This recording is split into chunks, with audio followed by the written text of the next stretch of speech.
Friday numbers are in, and they are sad, they are bad, they are dreadful. If I'm TNT, Warner Bros, they gotta feel had at this point. Napheesa Collier, Breanna Stewart, the hubby, they come to Warner Bros. Hey, we got this new 3-on-3 league that we're gonna start. TNT, is Caitlin Clark gonna be in there? Oh yeah. The Friday numbers are in. They are not merely disappointing. They are a grim, numerical autopsy of a concept gasping for air. They are the kind of data that doesn't just suggest a problem but screams a terminal diagnosis. If you are an executive at TNT or Warner Bros Discovery, sitting in a high-rise overlooking a city that runs on eyeballs and advertising dollars, you are not just feeling regret, you are feeling a cold, sinking realization. You have been sold a vision, a product, a future, and the delivery box is empty. The checks have been cashed, the broadcasts are live, and all that's left is the hollow echo of a promise broken, reflected in a Nielsen report that reads like a eulogy. This is the story of Unrivaled, the women's 3-on-3 basketball league founded by WNBA stars Breanna Stewart and Napheesa Collier. It is a case study in modern sports media, a cautionary tale about the perilous gap between ambition and reality, and a stark lesson in what truly drives interest in women's basketball. It is a story that began with a pitch leveraging the most marketable name in the sport and is now ending in its second season with viewership numbers so anemic they would embarrass a regional high school football stream. The league isn't just underperforming, it is in a state of precipitous, undeniable collapse. And the latest ratings are the proof. Week 1 of Season 2 delivered depressing numbers. A sense of unease began to spread among the few who were watching closely. Week 2 somehow managed to be worse. But it was the data that arrived on a recent Friday that served as the final, unignorable verdict. The numbers confirmed what industry whispers had suspected, but few dared to articulate publicly. Without the gravitational pull of a transcendent star like Caitlin Clark, this league has no sustainable audience. The product, as sold, does not exist. The specifics are brutal. In that fateful Friday night slot, 2 unrivaled games were broadcast. Breeze versus Parton. Hive managed to attract a mere 30,000 viewers in the coveted 18 to 49 demographic, with a total. Please like the video. Let me know your thoughts in the comment section below. Needless to say, the ratings have not been better. Friday's ratings come out, damn, 17 million for the college football playoff. But we scroll all the way down that screen and you see Unrivaled. Breeze versus Hive, 30,000 viewers in the 18 to 49 demographic with a total of 110 total viewership of 110,000. The following game, Venom vs. Rose, told the same dismal story. 30,000 inches the demo, 100,000 total. To understand the full weight of this failure, one must look to the past. Just 1 year prior, in its inaugural season, Unrivaled was averaging 90,000 viewers in that same key demographic, and 270,000 total viewers in its Friday night windows. The math is devastating. A 67% collapse in the demo and a 63% drop in total audience year over year. For a league in its second season, a period meant for growth and consolidation, this isn't a dip, it's a freefall. Immediately, the apologists scramble for context.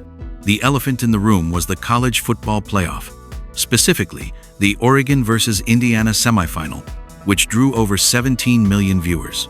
Surely, the reasoning goes, that monolithic event siphoned off potential sports fans. This excuse evaporates under the slightest scrutiny. The audiences are fundamentally disparate. The idea that a viewer, remote in hand, deliberated between watching future NFL draft picks in a win-or-go-home college football classic and a startup 3-on-3 women's basketball league is a fantasy. These are parallel universes in the sports cosmos. If anything, the blowout nature of that football game Oregon demolished Indiana presents a reverse argument. By halftime, millions of sports fans were bored, channel surfing for alternative content. Unrivaled was there, available on a major cable network, TNT, featuring professional athletes, And yet, it could not capture even a sliver of that fleeing audience. When your product cannot attract board sports fans actively looking for something else to watch, you have a fundamental interest problem, not a scheduling problem. The basketball itself, tragically, has become its own worst enemy. The product on the court has validated the audience's absence. In that same Breeze versus Hive game, the two teams combined to shoot a mind-numbing 1 for 26 from three-point range. Let that statistic linger. One made three-pointer. 26 attempts. This is not the crisp, innovative, highlight-driven 3-on-3 play. Okay. Breeze versus the Hive. The Hive, Kelsey Mitchell, and isn't Enrique on that team, and somebody else on that team? Okay. Folks, do you want to know how bad that Breeze versus Hive game was? I didn't watch. Of course I didn't watch. Breeze Hive were a combined 1 for 26 from 3. You read that correctly. A combined 1 for 26. That was promised. This is basketball so bereft of scoring and fluency that it becomes an aesthetic slog. It is, as one commentator bleakly joked, recreational league at the YMCA caliber. Viewers, even casual ones, can sense competency. They can feel rhythm. What they are feeling from Unrivaled is a palpable struggle, and it is terminally uncompelling. To grasp how we arrived here, we must rewind to the beginning to the pitch. According to multiple reports, when Stewart and Collier presented their vision to Warner Bros Discovery, the conversation was heavily anchored in star power. They were not just selling a league, they were selling access. The crown jewel dangled before the executives, the name that transformed every conversation about women's basketball in 2024 was Caitlin Clark. The Iowa phenom had just completed a college career that rewrote the record books and, more importantly, the ratings books. She was the singular force who could turn a routine Big Ten game into a national event, moving the needle from hundreds of thousands of viewers to millions. The pitch, implicitly or explicitly, suggested her involvement was likely, if not assured. For a network, this was catnip. You are being offered a new, exclusive property to fill the January-February sports dead zone, backed by credible WNBA All-Star founders, with the potential inclusion of the most marketable athlete in the sport. Of course you write the check. Season 1 arrived. No Caitlin Clark. The explanation was plausible. She was exhausted from a historic college season and preparing for the WNBA draft. The league still had other draws. Breanna, the iconic shooter. Angel Reese, Clark's collegiate rival and a viral sensation in her own right. The ratings were mediocre but palatable for a startup. There was hope. Then came Season 2 planning. The starry vision further dimmed. Not only was Caitlin Clark again absent, but so was Aja Wilson, the WNBA's reigning face and a powerhouse talent. Also missing were other notable names like Paige Buchers and Sophie Cunningham. Then, Breanna opted out. Angel Reese decided her time was better spent elsewhere. What was left for Season 2 was a roster of undoubtedly talented professional players. Stewart and Collier themselves. Oh Lord. And before I even hear complaints, not by you guys, but from the masses, the college football playoff audience, they don't give a fuck about Unrivaled. So before people say, oh, of course the ratings are going to be down, the college football playoffs are on. Dude, nobody said, oh man, I would really love to watch Unrivaled today, but the college football playoffs are... No. Completely two different demographics, two different types of people. Stop.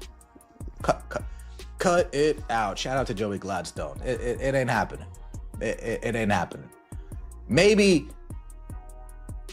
50 people said that to themselves. Are MVPs, but a roster almost entirely devoid of the casual fan appeal that was the foundation of the sales pitch.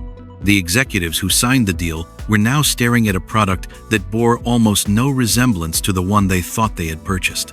The star power they paid for had vaporized. They were locked into a broadcast contract for a league whose audience was evaporating by the week. The sense of buyer's remorse must be profound. In the face of this, The founders' responses have been revealing, and they point to a deeper delusion. Breanna Stewart, addressing the ratings, stated, "Obviously, we want them to be consistently high no matter if we play on Friday or Saturday, Sunday or Monday. People aren't typically used to seeing women's professional basketball at this time, unless you're watching EuroLeague or something like that." This quote is a critical piece of evidence. It reveals a fundamental misunderstanding of the market. Stewart posits that the issue is one of habit and timing, that audiences are simply not accustomed to the product in this seasonal slot. The EuroLeague reference is particularly telling. The reality is that the number of American sports fans who actively seek out and watch European Women's Basketball League games in January is statistically negligible. It is not a pre-existing habit that Unrivaled is disrupting. The problem is not that people aren't used to watching women's basketball in January. It's that people aren't interested in watching this specific iteration of women's basketball at any time. This gets to the core of what truly drives viewership in women's team sports today: the magnetic pull of individual superstars. Caitlin Clark did not need a habit to be formed. Her games became must-watch events immediately. The audience did not need 3 seasons to get used to her. They showed up in record numbers from the first tip-off of her national breakout because Stewart talking about the pathetic ratings. Quote, "Obviously, we want them to be consistently high no matter if we play on Friday or Saturday, Sunday or Monday. And know that we have a space on our own here and in the league of sports. People aren't typically used to seeing women's professional basketball at this time unless you're watching EuroLeague or something like that, so ratings is a huge one." Here's a news. Because the product, her unparalleled shooting, her audacious passing, her compelling narrative was irresistibly compelling. The same principle applies, to varying degrees, to players like Aja Wilson, Paige Buchers, and, for a time, Angel Reese. Their appeal is personal and transferable. Audiences follow them, not necessarily the jersey they wear or the league they play in. Unrivaled's fatal flaw was the belief that the rising tide of interest in women's basketball was a generalized phenomenon that could be harnessed by any well-organized professional venture. They believed the barriers were access, production quality, and consistent scheduling. The data now screams that this is false. The interest is personality-specific and star-concentrated.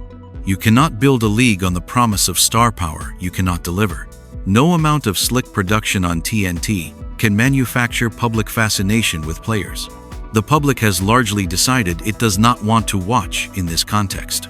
The business implications are dire.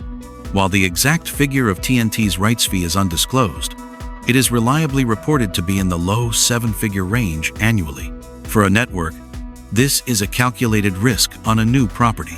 The return on that investment is a product drawing 100,000 viewers. To contextualize that failure, basic cable reruns, infomercials for kitchen gadgets, and overnight weather reports routinely attract larger audiences. The advertising revenue generated from such a tiny viewership cannot possibly cover the rights fee, let alone the production costs of sending crews and setting up broadcasts. This is a hemorrhaging financial proposition. The collateral damage extends beyond the balance sheet. This very public failure reinforces the most entrenched and damaging stereotypes about women's sports: that they are not commercially viable, that they cannot attract an audience without subsidy or charity, that they are a niche product forever destined for the margins. This is deeply frustrating because it is not an inherent truth. We have just... Obviously, we want them to be consistently high no matter if we play on Friday or Saturday, Sunday or Monday. And know that we have a space on our own here and in the league of sports. People aren't typically used to seeing women's professional basketball at this time unless you're watching EuroLeague or something like that, so ratings is a huge one. Here's a news flash. Here's a news flash. People just still aren't used to watching women's basketball. Guilty for spilling the beans. Sorry, someone had to say it. People aren't used to it. It's not a habit. When Caitlin Clark, Caitlin Clark, and that league is still going on. Okay, let me pay attention a little bit.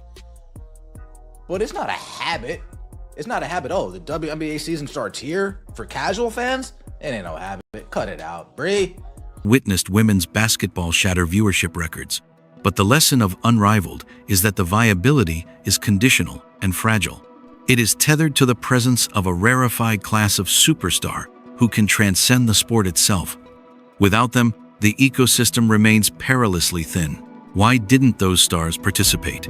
This is the silent, haunting question.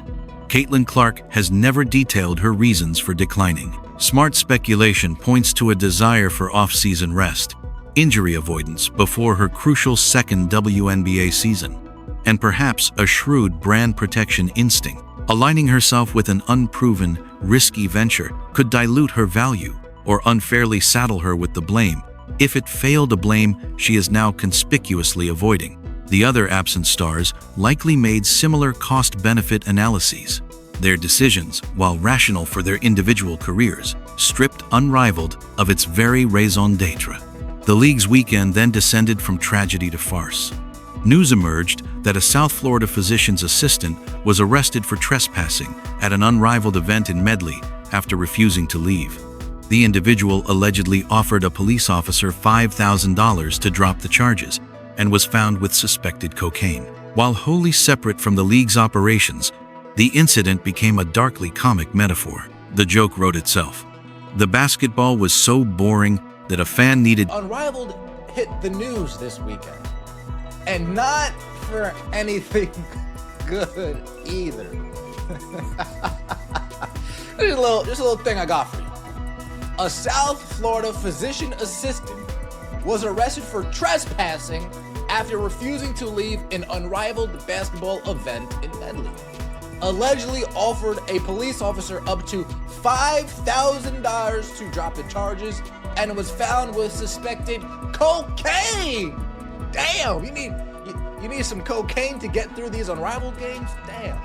You need a little pick me up to get through it. Chemical assistance to endure it, and the experience was so unmemorable that they'd rather bribe a police officer than stay any longer.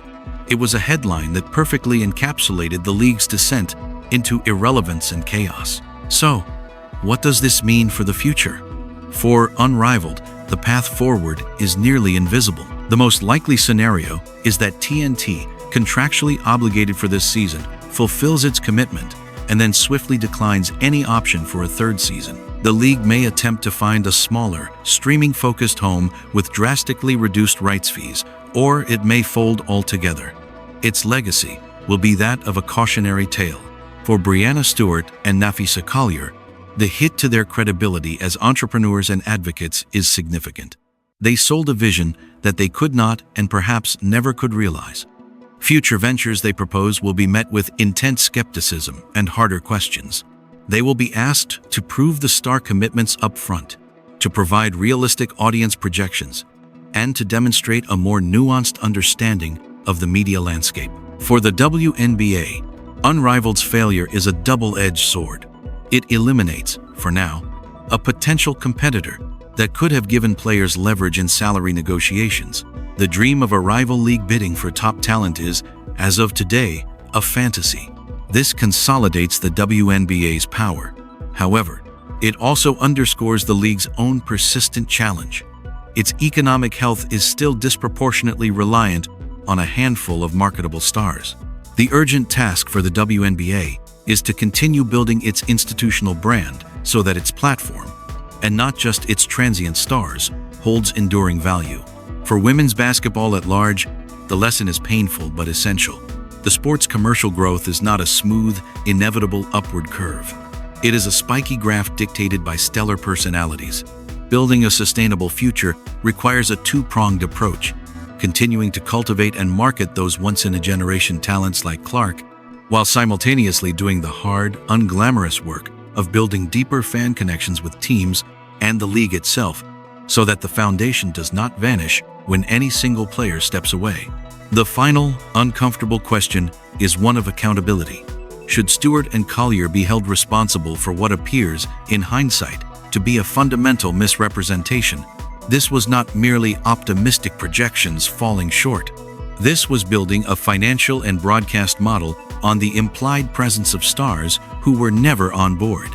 People invested money, airtime, and credibility based on a promise that proved hollow. While their intentions to create new opportunities were undoubtedly sincere, the execution has resulted in a very public failure that may set back the cause they sought to advance. The Friday numbers are in. They are more than just sad, bad, or dreadful. They are a verdict. They tell the story of a league that tried to skip the hard part, building genuine, star-driven appeal, and instead tried to sell the sizzle when the steak never existed. The sound you hear is not just the silence of empty virtual seats. It is the sound of a reality check, arriving loudly and too late for everyone involved.